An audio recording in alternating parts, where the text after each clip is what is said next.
Hello my dear student, how are you. Wave optics के last lecture में हम लोगों ने एक बहुत ही ब्यूटीफुल फेनोमेनन के बारे में पढ़ा था and that was interference of light. And उससे पहले हमने आपको पढ़ाया था सुपरपोजिशन प्रिंसिपल, और सुपरपोजिशन प्रिंसिपल के बेसिस पे हम लोगों ने इंटरफेरेंस ऑफ लाइट को डिटेल में स्टडी किया था, उसके डेरिवेशन को समझा था, और डेरिवेशन के थ्रू जो हम लोगों को इंपॉर्टेंट रिजल्ट मिला था, these are the that important result. And that is, first हम लोगों ने दो वेव माने थे and two waves form from a coherent source. हमने आपको बताया था such source which produces the wave of same wavelength and frequency are called coherent source. And coherent source के बारे में पूरा पिक्टोरियल रिप्रेजेंटेशन से डिटेल में हमने आपको प्रीवियस लेक्चर में समझाया है। नाउ यहाँ पे हम लोगों ने ऐसा एज्यूम किया था अपने डेरिवेशन के लिए कि हम लोग मान लेते हैं कि एक कोहेरेंट सोर्स से दो वेव प्रोड्यूस होता है y1 and y2। y1 is equal to a sin omega t and y2 is equal to b sin omega t plus phi. Phi is initial phase you can say, और the constant phase difference between y1 and y2। इन दोनों का जो resultant wave मिला था that is y is equal to r sin omega t plus theta, where r is the amplitude of resultant wave and the value of r is equal to root under a square plus b square plus 2ab cos phi। उसके बाद हम लोगों को पता था कि intensity is directly proportional to the square of amplitude, और उसके बेसिस पे हम लोगों ने इंटेंसिटी ऑफ रिजल्टेंट वेव निकाला था I is equal to i1 plus i2 plus 2 root under i1 i2 cos phi। इसके बाद का जो इंपॉर्टेंट बात है सारा, वो हमारे लिए ऑब्जेक्टिव में बहुत ज्यादा इंपॉर्टेंट है, बहुत सारे ऑब्जेक्टिव उससे पूछे जाते हैं। तो अभी हम इसके ऑब्जेक्टिव पॉइंट ऑफ व्यू पे फोकस करने वाले हैं और हम लोग पढ़ने वाले हैं कंडीशन फॉर कंस्ट्रक्टिव और destructive interference. Now we will discuss about the condition of constructive and destructive interference. Just keep watching. Now I will continue from here. These all things are well covered. Now heading लगा लो आप, condition for constructive interference. We will discuss condition for constructive interference। मतलब constructive interference के क्या condition होते हैं, उसके बाद हम लोग समझेंगे destructive interference की क्या condition होते हैं। एकदम मस्ट टाइप से आपको समझ में आने वाला है, बहुत सारा ऑब्जेक्टिव यहाँ से इस टॉपिक से आपको मिलने वाले हैं। नीट और मेंस पॉइंट ऑफ व्यू से भी ये टॉपिक बहुत इंपॉर्टेंट होने वाला है। So keep watching. कोई भी टाइम आप वीडियो को स्किप ना करो, आप एकदम धीमे धीमे करके सारा कॉन्सेप्ट समझो और अपना व्यू हमें कमेंट सेक्शन में जरूर बताओ।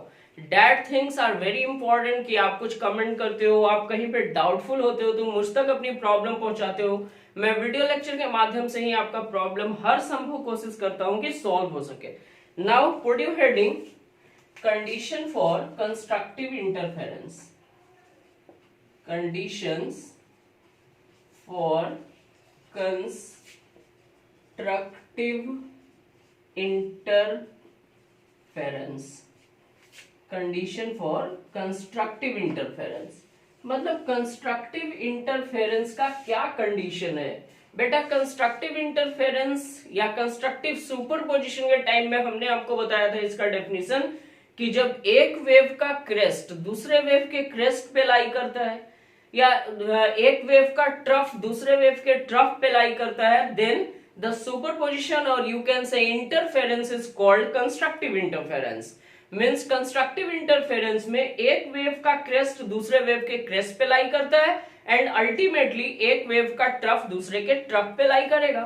मीन्स कंस्ट्रक्टिव इंटरफेरेंस का जो बेसिक डेफिनेशन था वो हम लोगों ने ऐसा अपने शॉर्टकट में खुद को समझने के लिए लिखा था, क्रेस्ट क्रेस्ट पे जाएगा या ट्रफ किस पे जाएगा, ट्रफ पे जाएगा। मीन्स क्रेस्ट क्रेस्ट पे लाई कर रहा है या ट्रफ ट्रफ पे लाई कर रहा है, तब हम इसको बोलते हैं कंस्ट्रक्टिव सुपरपोजिशन या कंस्ट्रक्टिव इंटरफेरेंस। अब यहाँ पे आप समझिए, हम लोगों ने लिखा था रिजल्टेंट के बारे में कि the amplitude of resultant wave R is equal to root under A square plus B square plus 2ab cos phi। ये हमारा एम्पलीट्यूड था रिजल्टेंट वेव का, ठीक है। और इंटेंसिटी के बारे में हम लोगों ने बात किया था कि intensity I is equal to I1 plus I2 plus 2 root under I1 I2 cos phi. उसके बाद हम आपको बताए थे कि ये इंटरफेरेंस फैक्टर होता है, ये सब कुछ ऑपरेट करने वाला है। अब आप यहाँ पे समझो कि जब हम लोग डिस्कस कर रहे हैं कंस्ट्रक्टिव इंटरफेरेंस, तो कंस्ट्रक्टिव इंटरफेरेंस में क्रेस्ट क्रेस्ट के ऊपर जाएगा।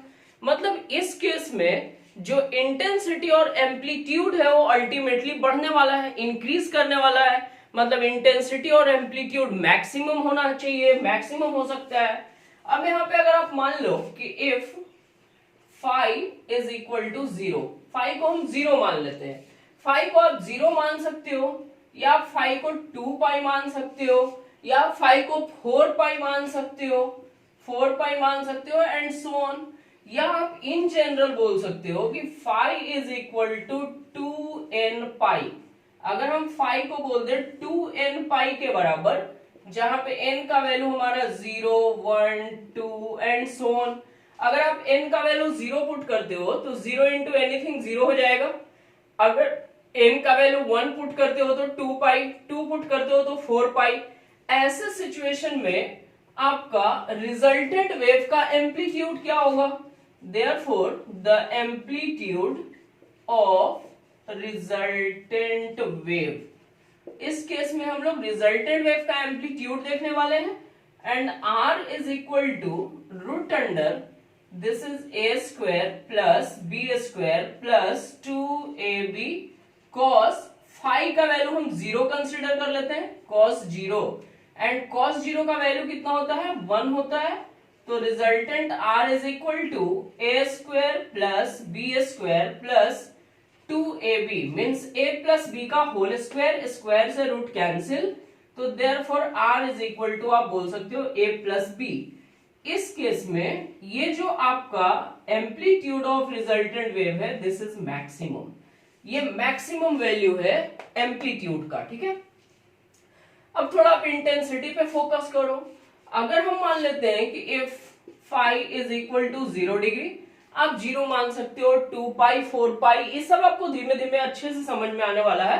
अभी आप ना cos फाई का वैल्यू अगर हम 0 लेंगे तो cos फाई हमारा 1 हो जाएगा, और I का वैल्यू कितना होने वाला है? तो I इज इक्वल टू हो जाएगा I1 plus I2 plus 2 root under I1 I2 cos phi, cos 0 degree का वैल्यू 1 से मल्टीप्लाई करने पे यही टर्म रहने वाला है। अब आप इसको भी समझो कि I इज इक्वल टू कितना हो गया यहाँ पे सिंपली, अब देखो a स्क्वायर मतलब रूट I1 का स्क्वायर प्लस रूट I2 का square plus 2 root I1 into I2 means आप इसको बोल सकते हो root under I1 plus root under I2 का whole square. This is the maximum intensity of resultant wave, ये रिजल्टेंट वेव का मैक्सिमम इंटेंसिटी है, ओके। अब आप ऐसा मान लो, यहां तक क्लियर है? हम लोगों ने मैक्सिमम इंटेंसिटी का वैल्यू निकाला root under I1 plus root under I2 का होल स्क्वायर। क्यों? क्योंकि हम ना देख रहे हैं कि क्रेस्ट क्रेस्ट पे जा रहा है, ट्रफ ट्रफ पे जा रहा है, मतलब इनके बीच फेज डिफरेंस 0 हो सकता है, या 2 पाई हो सकता है, या 4 पाई हो सकता है। वैसे भी इंटेंसिटी या रिजल्टेंट मैक्सिमम होने के लिए जो यहाँ पे phase factor cos phi appear हुआ है, cos फाई का वैल्यू मैक्सिमम लेना पड़ेगा, और cos थीटा का मैक्सिमम वैल्यू 1 होता है। तो इसका मैक्सिमम वैल्यू जब हम 1 लिए तो अपने को मैक्सिमम इंटेंसिटी और यहाँ पे maximum amplitude of resultant wave मिला। पक्का बात है? अभी और इसमें हम आपको समझाते हैं। अब आप मान लो कि दो जो वेव हो गया, कॉपी करो आप फास्ट, हो गया ना, you can just take a screenshot. Done? आप कॉपी में लिखो यार, स्क्रीनशॉट फोन में ही रह जाएगा, आप मेरे साथ साथ राइट करके पढ़ो, ज्यादा अच्छे से आप लर्न करोगे। इतना हो गया? ओके। अब दो इंपॉर्टेंट रिजल्ट अपने को यहां पे मिला, एक मैक्सिमम एम्पलीट्यूड और एक मैक्सिमम इंटेंसिटी। ये दो इंपॉर्टेंट रिजल्ट अभी अपने को मिला है, समझते जाओ आप धीमे धीमे करके। जो दो इंपॉर्टेंट रिजल्ट हमको मिला उसको मैं साइड में मेंशन करता हूं और उस पे कुछ स्पेशल केसेस मैं आपको समझाता हूं, ठीक है।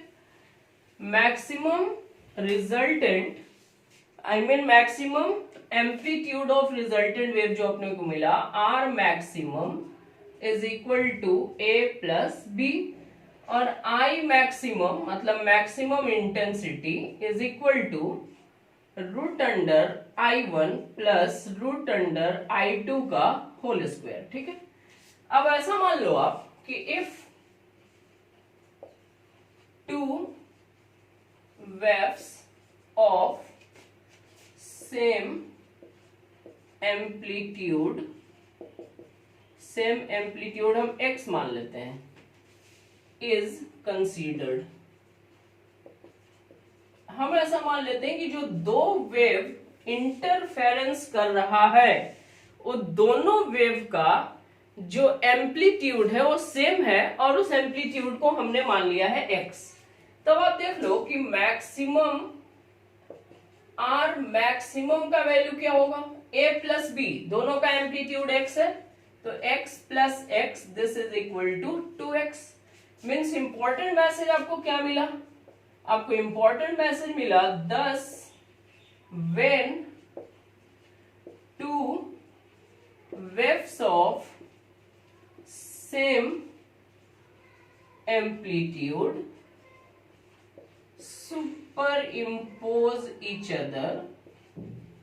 superimpose each other, then the amplitude of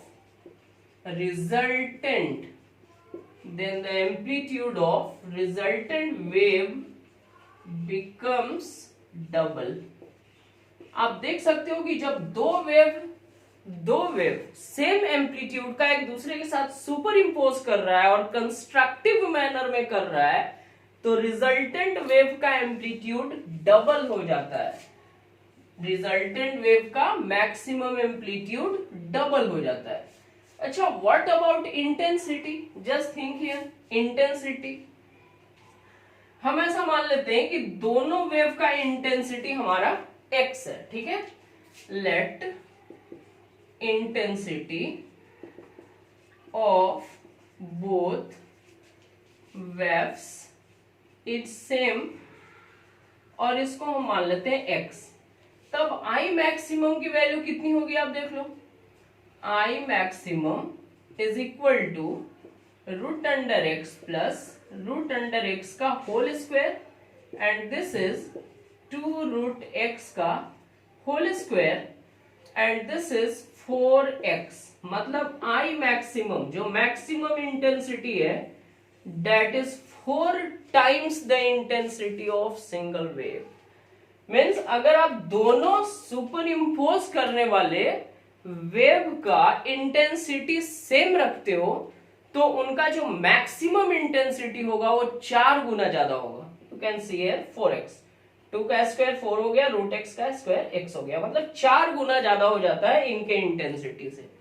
यहां तक बात क्लियर है। अब हम लोग इसके बाद बात करेंगे फेज डिफरेंस जो यहां पे आया है उसके जनरल बात और पाथ डिफरेंस की जनरल बात की। आप इसको जल्दी से राइट कर लो, इतना क्लियर है?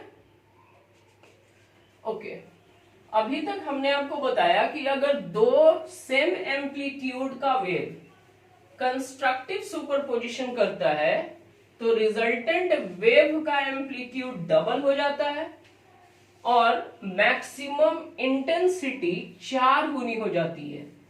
मतलब इंडिविजुअल वेव से 4 टाइम्स इंटेंसिटी ज्यादा हो जाता है।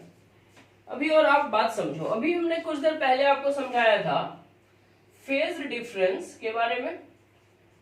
फेज डिफरेंस को फाई से डिनोट करते हैं, तो हम लोगों ने बोला था 0 डिग्री, 2 पाई या 4 पाई एंड सो ऑन। और इन जनरल हम लोगों ने बोला था phi is equal to 2n pi, जहां पे n का वैल्यू हम लोग कंसिडर किए थे 0, 1, 2 and so on. Okay, now think about path difference. Path difference होता क्या है बेटा?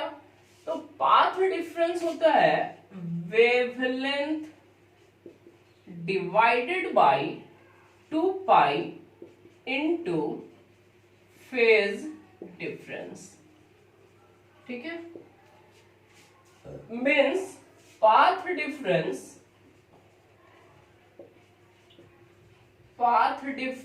इज इक्वल टू वेवलेंथ हो गया लैम्डा डिवाइडेड बाय 2 पाई, और इस जनरल फेज डिफरेंस की अगर बात करें तो दिस इज 2n पाई। आप सिंपली 2 पाई से 2 पाई उड़ा दो एंड देयरफॉर पाथ डिफरेंस आपको क्या मिला? n lambda. पाथ डिफरेंस कितना मिला? n lambda. ठीक है, where n is equal to 0, 1, 2, 3 and so on।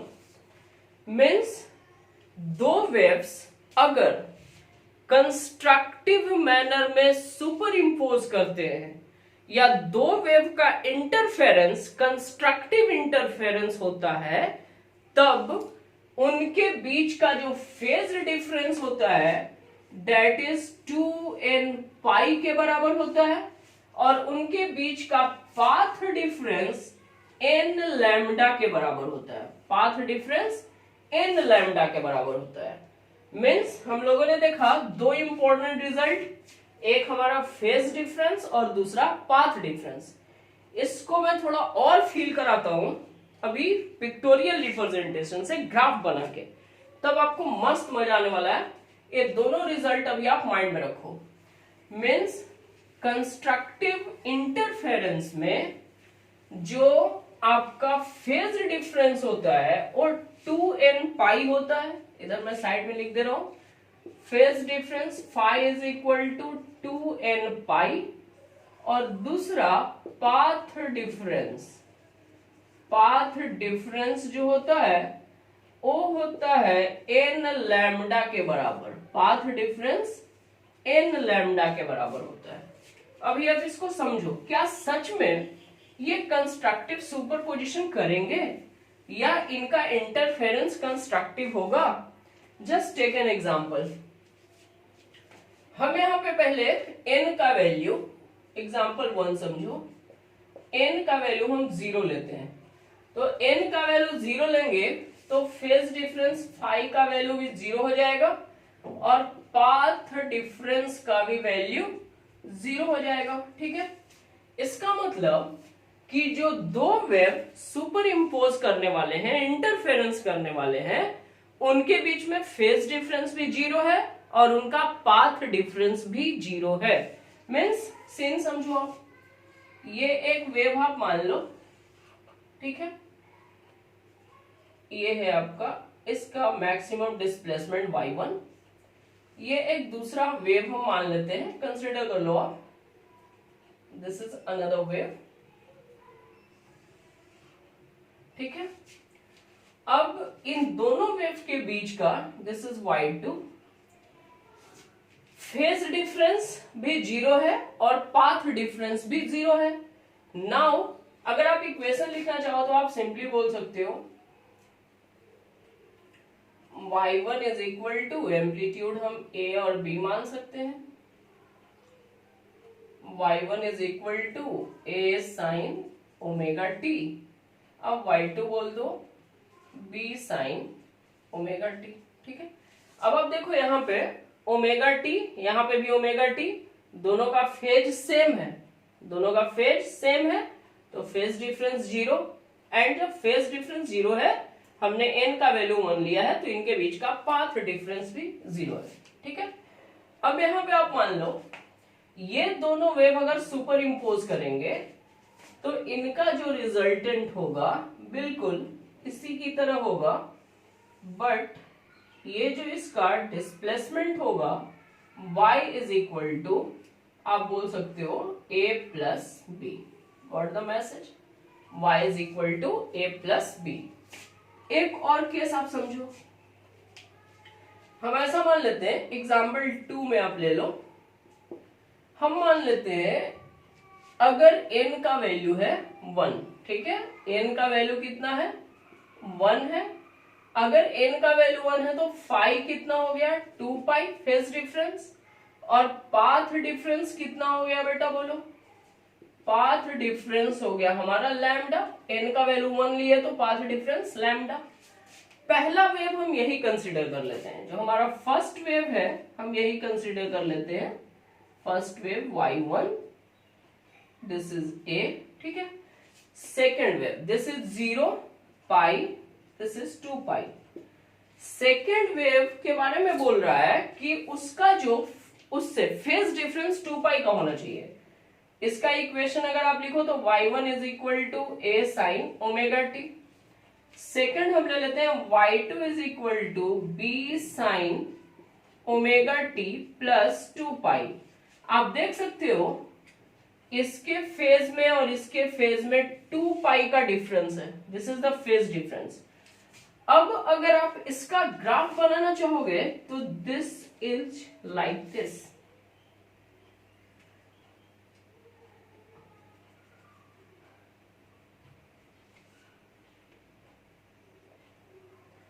ये जो ग्राफ होगा ये 2 पाई से स्टार्ट होगा, इनिशियल फेज इसका कितना 2 पाई है, मीन्स ये ग्राफ आपका कुछ ऐसा हुआ। अब आप समझो इन दोनों के बीच में आप देख लो पाथ डिफरेंस भी लैम्डा का है, ये 0 से स्टार्ट हुआ लैम्डा पे गया, ये लैम्डा से स्टार्ट हुआ 2 लैम्डा पे गया, ठीक है ना। ये सारे सीन आपको समझने पड़ेंगे।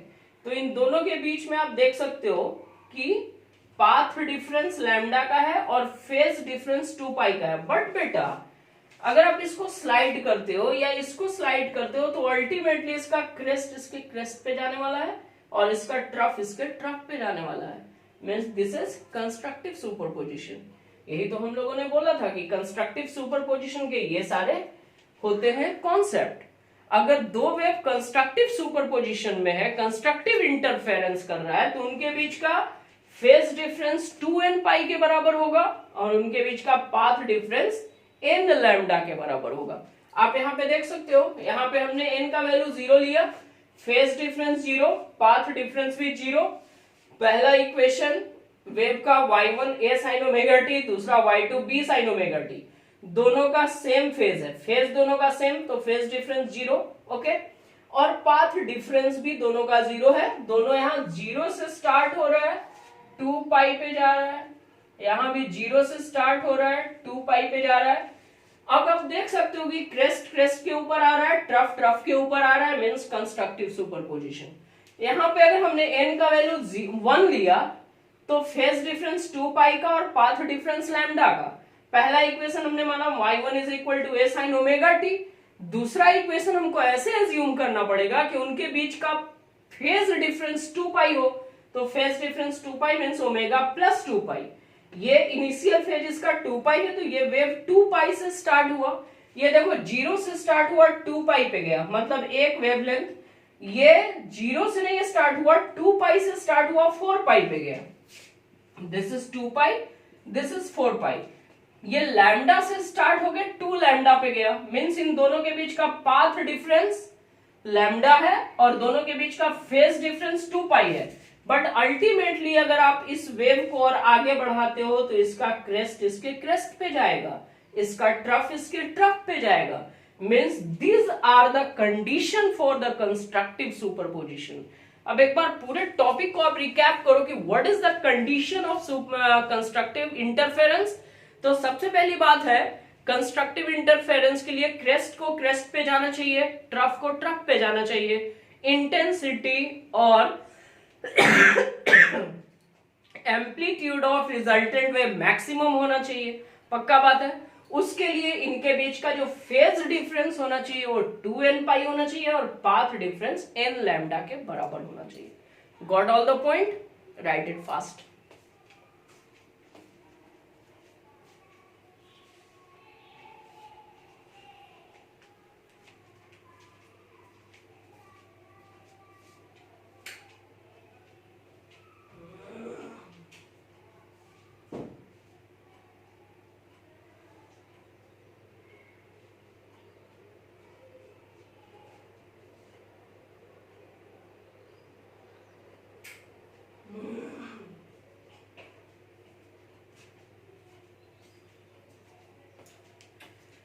हो गया. Now we will discuss about the condition for destructive interference. Condition for destructive interference.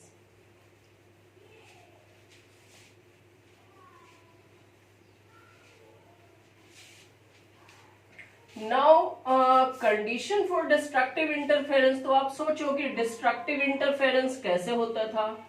तो जब एक वेव का क्रेस्ट दूसरे वेव के ट्रफ पे लाई करता था, या एक वेव का ट्रफ दूसरे वेव के क्रेस्ट पे लाई करता था, तब डिस्ट्रक्टिव इंटरफेरेंस होगा. और डिस्ट्रक्टिव इंटरफेरेंस में रिजल्टेंट वेव का एम्पलीट्यूड और उसकी इंटेंसिटी डिक्रीज करती थी. अभी आप समझो पूरे डिटेल में. हेडिंग लगा लो आप, condition for conditions for destructive interference. Condition for destructive interference means यहाँ पे क्रेस्ट जाने वाले हैं ट्रफ पे, या ट्रफ जाने वाला है क्रेस्ट के ऊपर. समझो. रिजल्टेंट की अगर हम बात करें तो resultant R is equal to root under A square plus B square plus 2ab cos phi. पक्का बात. अब cos फाई का मिनिमम वैल्यू, cos फाई का मिनिमम वैल्यू होता है -1. cos फाई का मिनिमम वैल्यू -1, और -1 cos का कहाँ वैल्यू होता है आप सोचो, पाई पे होता है. तो आप बोल सकते हो cos phi is equal to cos pi, या बोल सकते हो cos 3 पाई, या आप बोल सकते हो cos 5 pi and so on.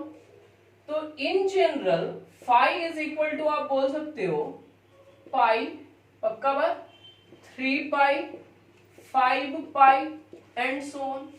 चलेगा. इन जनरल आप फाई इज इक्वल टू बोल सकते हो 2n प्लस 1 पाई. 2n प्लस 1 पाई.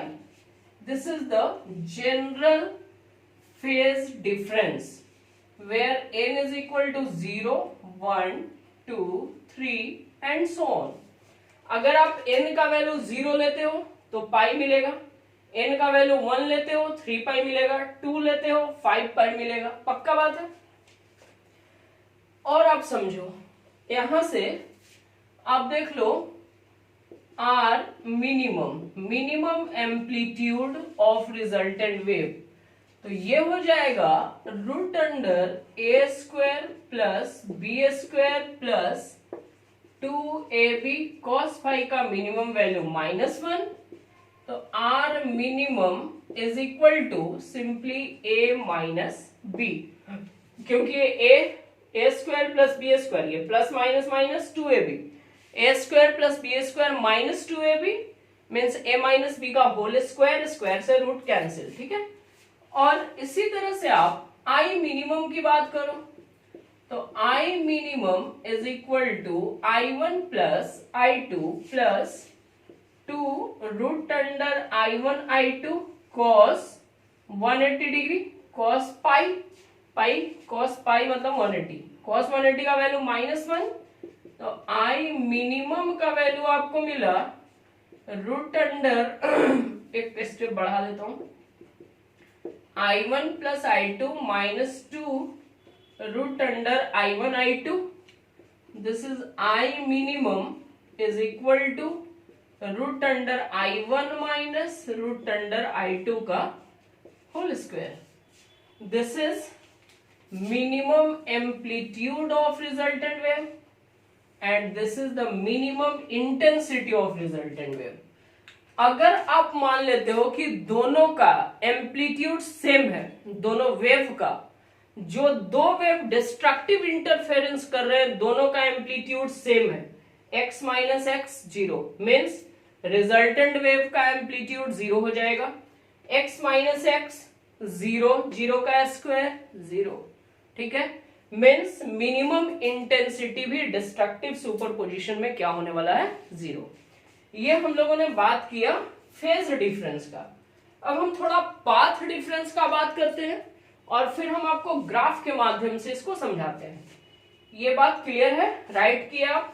एक इंपॉर्टेंट बात और क्या राइट करना है, when two waves have same amplitude. अगर दो वेव का एम्पलीट्यूड सेम होगा तो आर मिनिमम का भी वैल्यू 0 होगा और आई मिनिमम मतलब मैक्सिमम इंटेंसिटी का भी वैल्यू 0 होगा। पक्का बात है। चलो अब ना थोड़ा हम लोग डिस्कस करते हैं इसके पाथ डिफरेंस पे और फिर हम आपको ग्राफ बना के फील कराते हैं। अगर आप पाथ डिफरेंस की बात कर रहे हो तो फॉर्मूला आपको पता है, path difference is equal to lambda by 2 pi into phase difference. पक्का बात।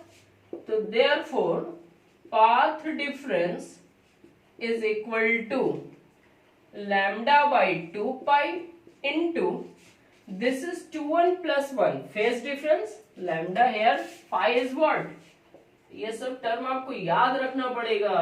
This is phase difference, phi is phase difference and 2n plus 1 pi, pi से पाई उड़ा दो आप, क्या बचा अल्टीमेटली, तो therefore path difference is equal to lambda by 2 into 2n plus 1। ये आपको मिला पाथ डिफरेंस। ठीक है, n का वैल्यू 0, 1, 2, 3 एंड सो ऑन। अगर आप देखो n का वैल्यू 0 लेते हो, n का वैल्यू 0 लेते हो तो लैम्डा बाई 2, n का वैल्यू अगर आप 1 लेते हो 3 लैम्डा बाई 2, n का वैल्यू 2 लेते हो 5 लैम्डा बाई 2। ये सब कैलकुलेट कर लेना। मीन्स डिस्ट्रक्टिव सुपरपोजिशन के लिए path difference lambda by 2 into 2n plus 1 और phase difference phi is equal to 2n plus 1 into pi, 2n plus 1 into pi. ये होना चाहिए आपका फेज डिफरेंस। चलो हम फील कराते हैं ग्राफ बना के। आप देखोगे अल्टीमेटली जो ग्राफ बनेगा उसमें क्रेस्ट के ऊपर ट्रफ चला जाएगा और जब क्रेस्ट के ऊपर ट्रफ चला जाएगा तो उसको हम लोग क्या बोलेंगे, अरे बोलो यार, क्रेस्ट के ऊपर ट्रफ चला जाएगा तो उसको क्या बोलेंगे, ऑफ कोर्स डिस्ट्रक्टिव इंटरफेरेंस बोलेंगे। ये सब मैथमेटिकल एक्सप्रेशन आपको अभी फील कराने वाला है, जस्ट फील इट। मान लो आप if n is equal to 0, हम n का वैल्यू 0 मान लें। n का वैल्यू 0 मानने का मतलब सबसे पहले फाई फेज डिफरेंस, तो ये देखो 2 इंटू 0, 0 प्लस 1, 1 इंटू पाई, पाई हो गया।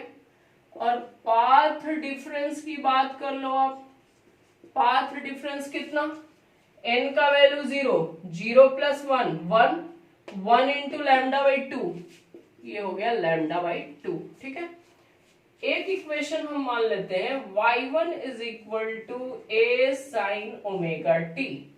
इसका आप ग्राफ बना लो जल्दी से। 0, this is pi, this is 2 pi, पूरे का वेवलेंथ बोले तो लैम्डा। ठीक है, दूसरा एक हम इक्वेशन ले लेते हैं y is equal to, equation लेने में हमको ख्याल रखना पड़ेगा कि इनके बीच का फेज डिफरेंस कितना हो, पाई हो। तो दूसरा इक्वेशन मैं ले लेता हूं b sine omega t plus pi. अब इसका ना आप ग्राफ बना लो। इसका जब आप ग्राफ बनाओगे तो ये ग्राफ कैसा होगा, देखो आप 0 पाई, 2 पाई, 3 पाई, 4 पाई एंड सो ऑन। ये इनिशियल फेज इसका पाई है, मीन्स ये ग्राफ कहां से स्टार्ट होने वाला है, पाई से स्टार्ट होने वाला है। ये ग्राफ पाई से स्टार्ट हुआ। अब आप देखो इसको आप आगे करो या इसको पीछे करो। यहां देखिए जहां पाई से 2 पाई, पाई से 2 पाई के बीच में यहाँ पे बेटा ट्रफ है, बट यहाँ पे क्या है, क्रेस्ट है। फिर यहाँ देखो, यहाँ ट्रफ, इस ग्राफ को अगर आप इसी तरह से रिपीट करके आगे बढ़ाते जाते हो एंड सो ऑन, इस ग्राफ को भी ऐसे ही आप रिपीट करके आगे बढ़ाते जाते हो एंड सो ऑन, तो आप देखोगे कि जहां पे ट्रफ है वहां क्रेस्ट, जहां क्रेस्ट है वहां trough. This is the basics of destructive interference. I hope the whole topic is well covered. आप सारा कॉन्सेप्ट माइंड में रखो, कीप वॉचिंग, एंड इसके बाद हम लोग एक जबरदस्त और भी फेनोमेना पढ़ने वाले हैं, that is YDSC means young double slit experiment. उसमें भी हम आपको पहले डेफिनेशन बताएंगे, फील कराएंगे, उसके बाद मैथमेटिकल एनालिटिकल स्टडी कराएंगे, उसका मैथमेटिकल डेरिवेशन के थ्रू पूरे टॉपिक को क्लियर करेंगे, और उसमें भी बहुत सारे इंपॉर्टेंट ऑब्जर्वेशंस अपने को मिलेंगे। ठीक है, I hope interference of light is well covered. Thank you for watching. Keep watching. Be safe at home. Thank you so much.